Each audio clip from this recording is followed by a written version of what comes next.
Module 6. Événements et incidents. Ce module vous transforme en détective numérique. Nous allons apprendre à naviguer dans la console pour comprendre le qui, quoi, où et comment d'une alerte de sécurité, et comment dire au système de ne plus bloquer les programmes que nous jugeons sûrs. Leçon 6.1. Naviguer dans l'Incident Viewer, l'analyseur d'incidents. Pour l'introduction, imaginez que vous arrivez sur une scène de crime. Vous voyez des traces de pas, une fenêtre brisée et un objet disparu. Pour comprendre l'histoire, vous devez relier ces indices entre eux. L'Incident Viewer de FortiIDR fait exactement cela. Il relie les petits événements isolés pour vous montrer le film complet de l'attaque. L'objectif d'apprentissage est d'analyser la hiérarchie des incidents de sécurité et d'utiliser la vue Investigation pour tracer la chaîne d'une attaque. Nous allons découvrir comment lire un graphique d'attaque composé de la source, de l'action et de la cible. Détaillons le contenu. Premièrement, la différence entre événement et incident. Un événement est une action unique, comme un programme qui essaye d'ouvrir un dossier. Un incident est le regroupement de plusieurs événements suspects sur une même machine. C'est l'histoire complète. Deuxièmement, la vue Investigation. FortiIDR affiche un arbre avec des bulles appelées des nœuds et des flèches. La source ou la racine est le programme qui a tout déclenché, souvent un navigateur ou une clé USB. Le processus, le tronc, est l'action en cours de réalisation. La cible, la feuille, est ce que le pirate essaye de toucher, comme un fichier de mot de passe ou une connexion Internet. Troisièmement, les classifications. Le rouge signifie malicious, c'est une attaque confirmée. L'orange signifie suspicious, c'est un comportement bizarre à vérifier. Le vert signifie likely safe ou safe, c'est une fausse alerte et le logiciel est sain. Exemple pratique. Vous recevez une alerte sur le PC de la réception. Le graphique montre que Outlook.exe a lancé PowerShell.exe qui a ensuite essayé de se connecter à une IT en Russie. L'analyse est la suivante. La source est l'email Outlook, l'outil utilisé est PowerShell et la cible est une IP suspecte à l'étranger. La solution de l'expert Rabbi Oussama est qu'il s'agit d'une tentative de vol de données. FortiIDR a bloqué la connexion à l'IP russe, protégeant ainsi l'entreprise. Activité. Sur une feuille, tracez 3 cercles. Dans le premier, écrivez chrome.exe. Dessinez une flèche vers le deuxième cercle, fichier bizarre.exe. Dessinez une flèche vers le troisième cercle, dossier document. Identifiez qui est la source et qui est la cible. Évaluation. Associez la classification au niveau de danger. 1. Malicious, 2. Suspicious, 3. Safe. Les choix sont A. Alerte orange nécessite une vérification, B. Alerte verte aucun danger détecté, C. Alerte rouge attaque bloquée. La solution est 1C, 2A, 3B. Leçon 6.2. Gestion des exceptions et des exclusions. En introduction, imaginez que vous avez installé un radar de vitesse. Il flash tout ce qui dépasse 50 km/h, mais les ambulances ont le droit d'aller plus vite. Vous devez donc créer une liste blanche pour que le radar ne les flashe pas. Dans FortiEDR, une exception est ce laisser-passer pour les logiciels légitimes de votre entreprise. L'objectif est de créer et modifier des exceptions pour éviter que FortiEDR ne bloque des processus connus et sûrs à l'avenir. Le contenu détaille qu'une exception est une règle qui autorise un comportement qui a l'air suspect pour un logiciel précis. La méthode la plus simple est de créer l'exception directement depuis l'incident. Si vous voyez un blocage injustifié, vous cliquez sur le bouton Create Exception et FortiEDR remplit automatiquement les détails techniques. Vous pouvez aussi utiliser des IP sets pour appliquer l'exception à un groupe de machines, comme tous les serveurs de la paye. Attention à l'option Advanced qui permet d'exclure un dossier entier. C'est dangereux, car si vous excluez tout un dossier temporaire, un virus pourrait s'y cacher sans que FortiEDR ne le voie. Exemple pratique, votre logiciel de sauvegarde centralisé est bloqué chaque nuit car il lit trop de fichiers à la fois. L'action recommandée par Rabbi Oussama est d'ouvrir l'alerte, vérifier que c'est le logiciel officiel, cliquer sur Create Exception et l'appliquer à toute l'organisation. La solution est que la nuit suivante, la sauvegarde se déroulera sans alerte. Activité, rédiger une règle d'exception imaginaire. Autorisez le programme update.xe situé dans C2. Métier à communiquer avec l'adresse IP 192.168.1.50 sur le port 443. Pourquoi est-ce plus sûr que de simplement autoriser tout le dossier? L'évaluation, quel est le risque principal d'être trop généreux avec les exclusions de dossiers? La solution est le risque de créer un angle mort. Si un pirate place un vrai virus dans ce dossier exclu, FortiEDR l'ignorera totalement. Il faut toujours être le plus précis possible. Conclusion du module 6.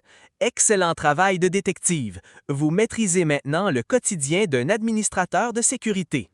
C'est un excellent choix de continuer. Je suis Aura. Nous franchissons maintenant une étape supérieure avec votre instructeur Rabi Oussama. Jusqu'à présent, nous avons été réactifs. Avec le threat hunting, nous devenons proactifs. Nous allons apprendre à fouiller dans l'historique pour débusquer des comportements suspects. Module 7. La chasse aux menaces. Ce module vous apprend à collecter les données de tous les postes et à faire des recherches précises pour trouver des traces de pirates. Leçon 7.1. Collecte des données et retention. En introduction, imaginez une banque avec 100 caméras. Soit vous regardez les vidéos seulement si l'alarme sonne, soit vous enregistrez tout pour vérifier plus tard qui a rôdé près du coffre. La collecte de données est cet enregistrement permanent. L'objectif est de configurer les profils de collecte et gérer les périodes de retention. Le contenu présente les profils de collecte. Le mode Inventory est léger et note seulement les changements importants. Le mode Comprehensive est complet et note tout, chaque connexion, chaque fichier, chaque commande. C'est l'idéal pour un détective. Par défaut, FortiEDR garde ces détails pendant 30 jours. On peut augmenter cette durée, mais cela demande plus de place sur le disque dur. Les 5 catégories d'événements sont les processus, les fichiers, le réseau, le registre Windows et les événements système. Exemple pratique. Pour 2000 ordinateurs, passer en mode complet demande une analyse de stockage. À 50 mégaoctets par jour par PC, cela représente 100 gigaoctets par jour. La solution de Rabi Oussama est que si votre serveur n'a que 500 gigaoctets libres, vous ne pourrez garder que 5 jours de preuve. Il faut bien calibrer la retention. Activité. Calculez l'espace disque pour 100 ordinateurs en mode complet pendant 30 jours. La réponse est environ 150 gigaoctets. Évaluation. Citez les 5 catégories d'activités que FortiEDR peut enregistrer pour la chasse aux menaces. La solution est exécution de processus, opération sur les fichiers, connexion réseau, modification du registre Windows et événements système. Leçon 7.2. Requêtes et remédiation. Introduction. Faire une recherche dans les données de FortiEDR est comme faire une recherche Google pour la sécurité. On utilise un langage simple appelé Lucene. L'objectif est d'effectuer des recherches et de savoir comment nettoyer une menace découverte. Le contenu explique la syntaxe Lucene. C'est simple, on utilise champ valeur. Par exemple, type file et action create cherchent toutes les créations de fichiers. On peut chercher des indicateurs de compromission ou IOC. Si un virus utilise cadeau.exe, vous tapez filename cadeau.exe. Une fois trouvé, FortiEDR permet de l'isoler l'ordinateur, de supprimer le fichier ou de terminer le processus. Exemple pratique, un pirate utilise l'outil net.exe pour créer des comptes. Rabi Oussama vous montre la requête processname .net.exe et arguments user/add. La solution est que si un résultat apparaît, vous avez trouvé un pirate et pouvez inspecter la machine. Activité, écrivez une requête Lucene simple pour trouver toutes les connexions réseau vers l'adresse 8.8.8.8. Évaluation, si vous trouvez un fichier dangereux via le threat hunting, quelles sont les 3 actions manuelles possibles? La solution est isoler le terminal, terminer le processus et supprimer le fichier. Conclusion du module 7, vous êtes maintenant un chasseur capable de fouiller dans le passé. C'est un plaisir de voir votre détermination. Je suis Rabi Oussama. Nous abordons maintenant l'intégration avec la Security Fabric et le FortiXDR. Module 8. Intégration Security Fabric et FortiXDR. Ce module explique comment connecter FortiEDR au pare-feu FortiGate pour une réaction unifiée. Leçon 8.1. Connecteur fabrique et intégration. Introduction. Dans un centre commercial, si le vigile à l'entrée et le garde d'une boutique ont des talkie-walkie, ils sont plus efficaces. La Security Fabric est ce talkie-walkie. L'objectif est de lier FortiEDR au FortiGate et au FortiSandbox. Le contenu détaille qu'un connecteur est un pont logiciel. L'intégration avec le FortiGate permet au FortiEDR de dire au pare-feu de bloquer toute la connexion réseau d'un PC infecté. L'intégration avec le FortiSandbox permet d'analyser des fichiers inconnus dans un laboratoire sécurisé. Grâce au connecteur, tout cela devient automatique. Exemple pratique. Un virus tente de se propager. FortiEDR détecte l'attaque, envoie l'IP au FortiGate via le connecteur et le FortiGate coupe l'accès réseau du PC. La solution est que le virus est bloqué sur un seul PC. Activité. Dessinez 3 boîtes pour FortiEDR, FortiGate et FortiSandbox et tracez les flèches d'action. Évaluation. Pourquoi connecter FortiEDR au FortiGate ? La solution est que cela permet une réponse coordonnée. Le FortiGate bloque au niveau réseau ce que le FortiEDR détecte au niveau ordinateur. Leçon 8.2. Le workflow de FortiXDR.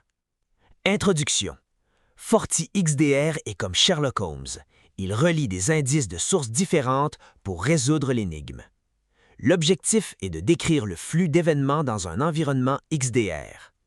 Le contenu explique que l'IDR surveille l'ordinateur, tandis que l'XDR surveille tout, mail, réseau et cloud. Le FortiXDR utilise l'intelligence artificielle pour corréler les alertes. Au lieu de 10 petites alertes, l'administrateur reçoit une seule notification claire. L'XDR peut bloquer l'email, isoler le PC et changer le mot de passe en une seule action. Exemple pratique. Un employé clique sur un lien de phishing. Le FortiXDR voit l'alerte du FortiMail, du FortiGate et du FortiEDR et regroupe tout en un seul incident.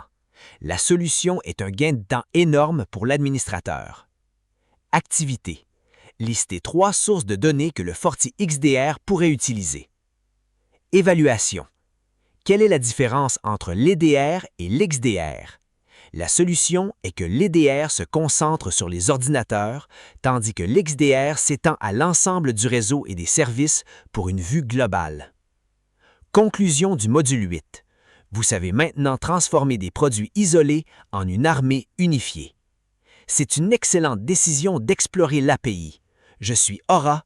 Rabbi Oussama va vous montrer comment automatiser vos tâches sans utiliser la souris. Module 9.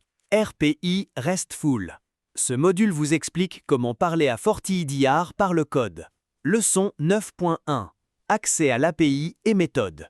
Introduction. L'API est comme un serveur au restaurant. Elle prend votre commande et ramène le plat. L'objectif est de comprendre le fonctionnement d'une API REST pour récupérer des informations. Le contenu explique qu'une API REST est un langage universel. Pour l'utiliser, il faut une clé API générée dans la console. Les données sont échangées au format JSON.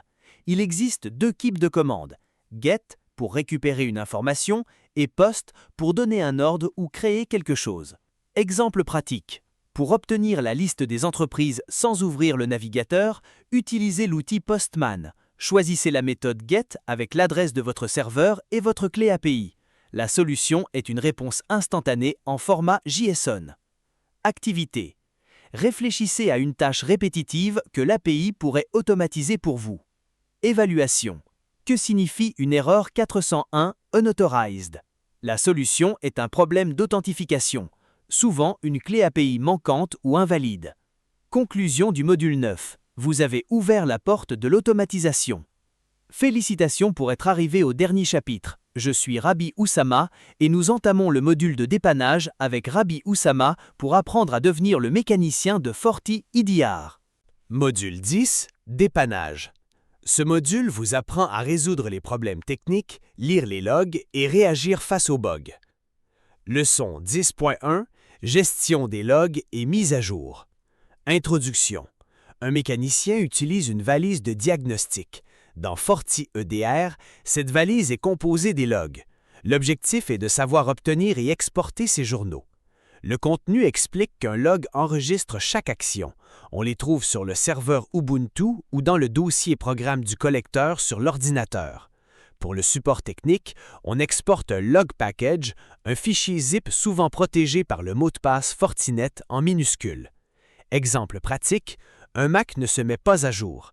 En lisant les logs, vous découvrez une erreur d'espace disque insuffisant. La solution n'était pas dans FortiEDR, mais dans le matériel.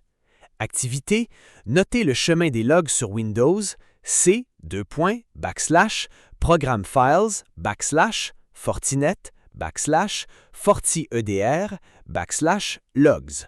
Évaluation, quel est le mot de passe standard pour les logs chiffrés? La solution est Fortinet. Leçon 10.2 Problèmes de performance et système. Introduction. Parfois, un antivirus peut ralentir un PC. Il faut identifier si FortiEDR est en cause. L'objectif est de dépanner les lenteurs et les déconnexions. Le contenu traite du collecteur déconnecté. Vérifiez le réseau, le port 555 et le service Windows FortiEDR Collector. En cas de lenteur, vérifiez le CPU et créez des exclusions si nécessaire. Évitez absolument d'avoir 2 antivirus actifs en même temps, cela cause des écrans bleus. Enfin, gardez toujours vos agents à jour. Exemple pratique. Un logiciel de dessin ralentit. Passez en mode simulation. Si la vitesse revient, FortiEDR est la cause.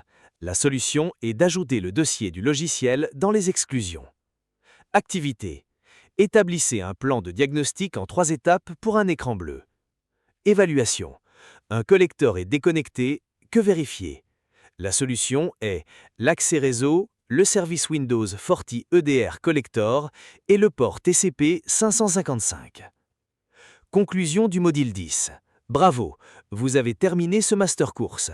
Vous êtes maintenant un administrateur capable d'installer, configurer, automatiser et réparer FortiEDR 7.0. Message de fin de l'instructeur Rabi Oussama. Ce fut un honneur de vous guider. La cybersécurité évolue chaque jour, mais avec ces bases, vous êtes prêts. Continuez à pratiquer, restez curieux et n'oubliez jamais, la meilleure défense est une configuration bien maîtrisée.